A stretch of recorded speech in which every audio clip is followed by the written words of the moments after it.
Hello and welcome to Simplified Safety. My name is Julian Adams, and today we're going to talk about the KeeGuard rooftop guardrail system. We're going to be taking a look into the individual components of the guardrail system to help you understand how this system will help keep your people safe. In this video, we're going to be taking a closer look into the pipe and fittings that we use to develop the handrail system.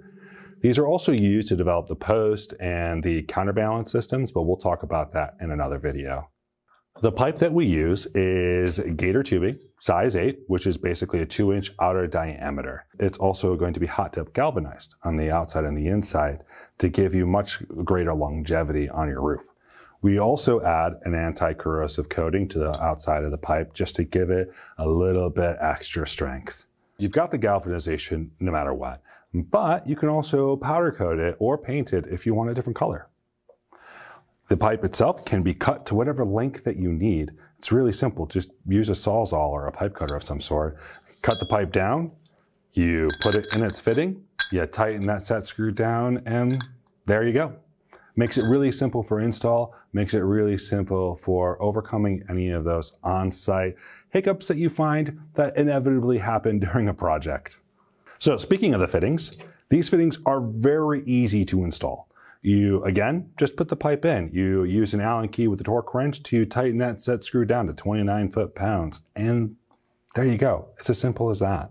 There's no welding. There's no specialized labor required. They're also very durable, just like the pipe. The fittings themselves are cast iron and hot dip galvanized on the inside and the outside. Again, lasting just as long as the pipe will, keeping your people safe just as long. There are over 100 different fittings to use to design the right system for you.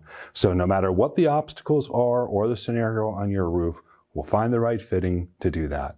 You have the standard elbow fitting that you would use to make a 90-degree corner. However, you can also use this fitting to go underneath ductwork or other obstacles that you'll have right on the edge of your roof that you need the guardrail to maneuver around. Or let's say you've got a pitch change. You can use a swivel fitting to overcome that, or you can use the same fitting to have a smaller degree corner. And you may have a ladder on your roof, which a lot of roofs do. You can use this fitting right here to attach to that ladder. And that does a couple of things for you. One, some pass-through systems are a little shaky. You can use this system to attach to the guardrail, and that'll help firm that up, making that exit off and onto the ladder that much more secure. It also, and more importantly, gives you a continuous protection from ladder to guardrail, so your employees or whoever else is accessing that roof is going to be safe. Thank you for stopping by today. If you have questions, please reach out to one of our safety consultants, and we would love to talk to you about how this system can help keep your people safe. Until then, have a safe day.